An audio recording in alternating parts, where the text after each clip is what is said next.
آج کی اچھی بات، انسان بھی کتنا عجیب ہے، زندوں کو ستاتا ہے اور مردوں کے لیے روتا ہے۔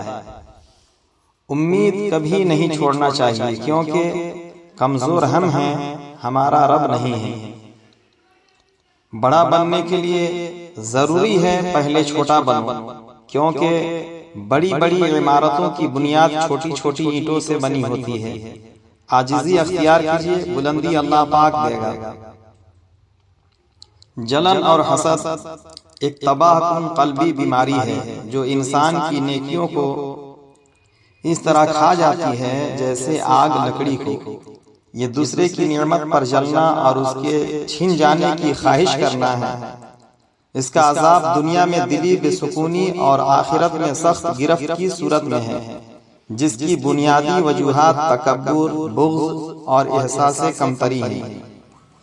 حسد کا عذاب اور نقصانات۔ نیکیوں کی بربادی۔ حسد انسان کی نیکیاں ایسے جلا دیتا ہے جیسے آگ خشک لکڑی کو۔ دلی بے سکونی۔ حسد کرنے والا ہمیشہ جلن اور دلی تکلیف میں مبتلا رہتا ہے، کیونکہ وہ دوسروں کی خوشحالی دیکھ کر تکلیف پاتا ہے۔ تقدیر پر اعتراض۔ حسد کرنا اللہ کی تقسیم پر اعتراض کرنے کے مترادف ہے، جو ایک بڑا گناہ ہے۔ رشتوں میں خرابی۔ حسد قریبی رشتہ داروں اور دوسروں کے درمیان دشمنی اور نفرت پیدا کرتا ہے۔ اخلاقی پستی۔ یہ بغض، عداوت اور خود ساختہ عزت کی طلب جیسی دیگر منفی عادات کو جنم دیتا ہے۔ حسد سے بچنے کے طریقے۔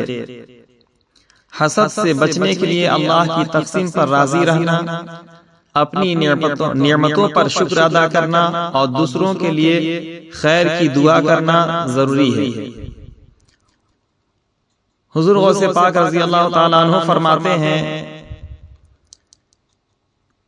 جو بغیر علم کے اللہ پاک کی عبادت کرتا ہے، وہ جتنا سنوارے گا اس سے زیادہ بگاڑے گا۔